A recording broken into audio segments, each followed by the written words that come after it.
We're going to look at some of these destinies, starting with the Martial Sphere, and the first one being Grandmaster of Flowers. So Grandmaster of Flowers is an epic destiny that has traditionally been okay. Nothing is very cool, and one of the abilities you get that destroys everything. But one of the big issues with Grandmaster of Flowers is outside of that, it basically doesn't do anything. It gives you lots of key generation, but you can't spend key on anything. Even as a pure monk, there's nothing good to spend your key on. There are spells in the tree that are basically worthless, and nothing else. It's a big empty void. So now Grandmaster of Flowers has a few changes. We're going to take a big overview. Number one, inner focus and wholeness of spirit now allow for movement during use. This is important because these effects, we're actually going to take a look at the destiny at the same time as we do this. I should have had this prepped ahead of time, but I didn't. Grandmaster of Flowers. So what it's talking about are wholeness of spirit and inner focus. Inner focus is a thing that gives you ki instantly, and wholeness of body is just a heal spell that affects only you. These things can now be used while moving, which is very good. They couldn't do that before.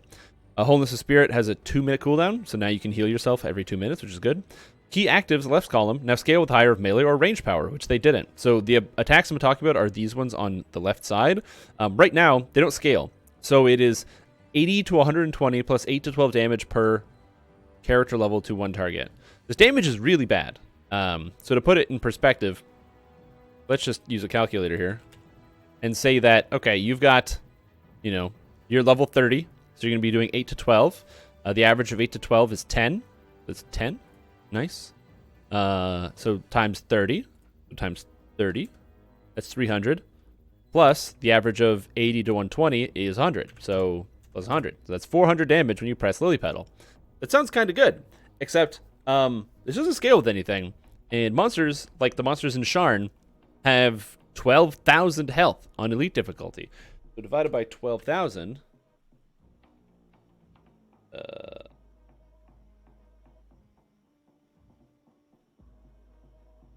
I gotta flip this. I want to divide 1 by this number. Oh yeah, 1 over x. You have to cast it 30 times. If you'd like to cast this 30 times, you can kill 1 monster. That's insanity and not worth it. So now these things scale off of melee and range power, which is nice. I don't know if anything else changes. They also get stunning bonuses added to their DC calculations because they all stun. That's kind of cool. Key actives can now be used under anti-magic because they're not spells, which I didn't know that was disabled, but I don't think anyone knew. Key actives are also no longer linked. Lily Petal and Orchid Blossom now care about levels 26 to 30 in terms of scaling with character level, was previously capping at 25. That's kind of cool. Lily Petal grants key instead of costing key, which is good. And a Scattering of Petals no longer grants dodge, but grants MRR and PRR for 12 seconds. So that is this effect right here. It's one of the top ones. Scattering of Petals. Nearby enemies must make a fortitude save, DC 10, and whatever, or become blinded, and you get 25% dodge for 12 seconds, and it has a cooldown of a minute. So now, also, Nobot just resubscribed for 21 months in a row. Woo! Holy moly. That's a lot of months. Thank you for the support, man. But yeah, Scattering of Petals. So now, it gives you 100 PR and MRR, which is good because you need that when you don't dodge much. But Scattering of Petals also reduces enemy fortification by 200%, and they lose sneak attack immunity for a duration. So what this means is that you can get monsters, like you can dump their fortification and be able to sneak attack them. It's a really good offensive ability. And it has a cooldown has been increased. So it's really good defensive and offensive. It's kind of like a big bursty, blitzy type thing. Dance of Flowers, which is the passive that gives you weapon damage, no longer requires you to be centered, so you can twist it, which is hilarious. Running with the Wind also does not require being centered, so amazing. Hail of Blows gives melee damage, +3 melee in addition to its double strike. Wow, really? That seems good. Where's Hail of Blows? Instead of 3% double strike, it's +3 double strike and +3 melee damage. Wow. Yeah, and then Dance of Flowers is really good. So cool.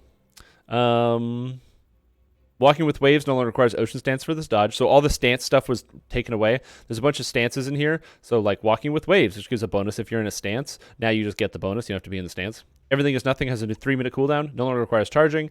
And has a smaller detect radius. And it hits a maximum of 4 enemies. This is both for balance and performance reasons, as it significantly taxes the game on use and will now be used more frequently. Cool. There's also 2 entirely new abilities that are coming out. The Flower's Thorn, which is a +3 W attack. You just go like, and it's cost 1.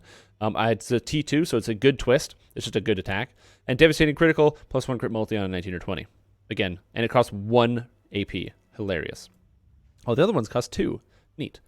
So overall, Grandmaster of Flowers now has usable abilities, a lot more damage. The attacks on the left side of the tree are way better scaling. Everything does nothing, is very easy to use. I'm thinking that it's going to be very, very good. Looking forward to Grandmaster of Flowers. Super cool. Next is Legendary Dreadnought. So this Destiny is very good, obviously. Legendary Dreadnought is super powerful, and one of the reasons it's powerful is because it gets a lot of things that all scale really, really well together, and they're all melee-based. So if you don't know much about Legendary Dreadnought and you don't know why it's the best Destiny in the game, I'm going to learn you something right quick. To start, you get Action Hero. Reduces the cooldowns of your action boost by 33%. Action boosts have a 30-second cooldown. Reducing them makes it a 20-second cooldown, and they have a 20-second duration, which means 100% uptime on your action boosts. So instead of these little bursts, you go crazy and do a bunch of damage. Real good. Then there's this one up here, Combat Brute. Plus 1W damage with melee weapons, and plus 50% helpless damage while any action boost is active. This is really crazy. So as long as you have an action boost active, you get plus 1W and 50% damage to helpless opponents. And you always have an action boost active because of this, so your action boosts, not only being powerful, are even more powerful. And the extra 50% helplessness damage is amazingly big. Then you get extra action boosts. You get 3 extra action boosts for 3 points, really powerful. Some tactics or something. And the rest of the stuff is kind of pointless. You get action boost haste if you didn't have it yet, which is really powerful, 30% boost to attack speed. And then we're going to keep scrolling up. And then you get tier 5. The tier 5 is crazy. It's these right here. This stuff right here. And this stuff is really good because you have advancing blows on the left, which is every time you get a crit, you get bonus hit and damage, which scales up to 3 times. Or 5 times. So if you take this enhancement, because you attack stuff and you get crits all the time, it's basically plus 5 to hit and damage for 2 points, which is really good. Base hit chance is super powerful. Then you have this effect over here, this 2 swords thing, which is plus 1 critical multiplier on 19 or 20. Also very good. It's a feat. Everyone takes overwhelming critical. To go up the next tier, you then have, based on the weapon you're using, you have Master's Blitz, which is, to simplify, it's 70 melee power for 2 points, and 30 physical resistance rating, which is really good. And then over here, you've got this hammer, which is Pulverizer, which gives you bonus threat range with bludgeoners, and you have this axe, which gives you bonus critical threat multiplier on a 19 or 20 while wielding an axe.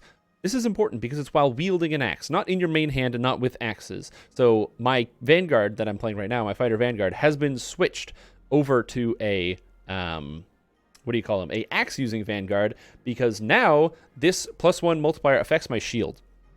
So if you can follow me how crazy this thing is the most damage in the game, and every melee uses it, and melees that don't are making mistakes. So what happened to Dreadnought? Well, Momentum Swing and Lay Waste no longer require Power Attack, and Momentum Swing and Lay Waste no longer require Cleave and Great Cleave to be taken. And Lay Waste now adds trip bonuses to its DC. You notice how I didn't even talk about Lay Waste or Momentum Swing? That's how good this tree is. The buffs that were made were to things that no one uses yet. So maybe this could be good, maybe not. I don't know. Unmovable and Thick Skin are no longer action boosts. They just have cooldowns, which is great. That's just stuff that allows you to take less damage. Tactical Genius, which didn't work, is now Unusual Tactics. You are a studied master of a wide variety of methods getting up to your end. Plus 2 to tactical DCs of your feats, rune arm shots, breath weapons, assassinates, poisons, and plus 2 perform, bluff, diplomacy, and intimidate. That's just kind of neato. Damn, look at that. This is just good. You might take this. It's a tier 4. So you definitely consider taking it. And rune arm shots, breath weapons, why not? That's kind of cool. And you also get Combat Brute's helplessness damage was a nerf. So they did get nerfed. They got nerfed on the helplessness damage. Is Dreadnought going to be bad now? That's this one. Instead of 50%, it's 15. Is this bad? Nah, it's probably still fine. Dreadnought's one of the greatest things you can get. So don't say no to Legendary Dreadnoughty. So that's what we're going to do. Also, that reminded me, I didn't post my tweet. But anyway. Gotta link my tweet. Wait, how do I share? Where's the share button? Oh. There it is. I forgot to post them. Anyway. So, that's good. Now, Shadow Dancer. What's up with Shadow Dancer? Shadow Dancer is not that bad. We're going to do a quick overview of Shadow Dancer real quick. So, Shadow Dancer is right here. It's this tree. And the basic just behind Shadow Dancer is the bottom part's pretty self-explanatory. You got like, bonus to skills on the right side. You got more bonus to skills. You got some armor bonus here. You have this Grim Precision, which lets you penetrate fortification. You have this meld thing, which allows you to dodge everything. And you have all this mess up at the top. And this is what I call the the maze of confusion, because it's just a bunch of confusing mechanics that all have weird stats, where it's like, oh, cool, you have an Executioner Strike. An Executioner Strike is an attack that has bonus threat range and multiplier, and you have a 35% chance of instantly killing somebody, but it scales off of your shadow charges. What the hell is that? What's a shadow charge? Who am I? Where are you? Shadow manipulation. You can get shadow charges. What shadow form costs shadow charges? And you got to toggle until you leave the quest with your shadow charges. Well, it's been changed. Get rid of the confusion. Instead, all the shadow charges are gone. So let's just start out right at the beginning. Shadow Lance, which is one of the abilities that you get very close to the start of Shadow Dancer, which is this thing right here. It's actually the start. You have 3 spears that deal some really hard to decipher amount of damage, and it can blind. Well, now Shadow Lance uses assassinate DCs, is intelligence or dex. Full character level is DC, which is good, so it's got way higher DC. No longer requires shadow charges. Is no longer based on chance, but tries to blind every time. Scales 400% to your melee power, and still has an impossible to decipher DC. Oh, actually, no, it's not. Or damage. 8d8 plus 30. I don't know if this is good or not, but it could be good, and has a 10-second cooldown. I'm definitely going to give it a shot and see if it's useful. At worst case scenario, this is a very good twist. It's a cool ranged attack that can do a lot of damage if you're playing an intelligence-based character. A Shrouding Shot and Strike no longer mark the target for shadow charges. They give you improved destruction. That's great. Consume, which is the instant kill, uses assassinate bonuses, intelligence, or dexterity. It doesn't use shadow charges, 3-minute cooldown, and it picks living targets. So Consume is really cool because, it's a shadow field that lasts for 10 seconds. So it's basically Implosion, where it just constantly kills people that are next to you, which is very, very good. Then you have Shadow Manipulation, which is the charm. Exact same thing. No more shadow charges. Uses dex or intelligence. Cloak of Shadows no longer grants maximum shadow charges, so it doesn't matter. Executioner Strike Shot now has a 12-second cooldown, so you can try to instantly kill somebody every 12 seconds, which means every 36 seconds you should be getting at least 1 kill, which is very, very cool. And it stacks character level, interdex, and assassinate. So right away the DC is going to be higher than the current Executioner's Shot, because it's 7 plus character level plus dex. Now it's 10 plus character level plus int or dex plus assassinate. Which means this could, if it wasn't for the fact that it only landed 35% of the time, it would be better than assassinate, but it's not. Again, Dark Imbuement. No longer requires Shadow Form, no longer uses Shadow Charges or anything. It's all taken out. And Shadow Form no longer requires Shadow Charges and costs 1 AP. And then there's Untouchable, which grants 3% dodge and 1% critical multiplier on rolls of 19 or 20. So, where's Untouchable? There it is. Instead of 1% dodge for each shadow charge, it's just 3% dodge. Not too bad. Hey, Slambits, how you doing? So that's the Martial Sphere. Overall, you're going to see a lot of people playing Grandmaster, because if you're a monk, it might be slightly better than Dreadnought, although I'm not 100% sure, because you can twist a lot of the good stuff in here into Dreadnought. But it's very powerful and it's very interesting. Dreadnought got a nerf, but it's still Dreadnought, so it's still good. And Shadow Dancer got a bunch of quality of life that might make it good enough to pick if you're playing as a rogue, or even just some of the stuff that's in here not rogue related. Sneak attacks are still very powerful, so this is quite good. Shadow Lance, again, also being something that would be a very good twist.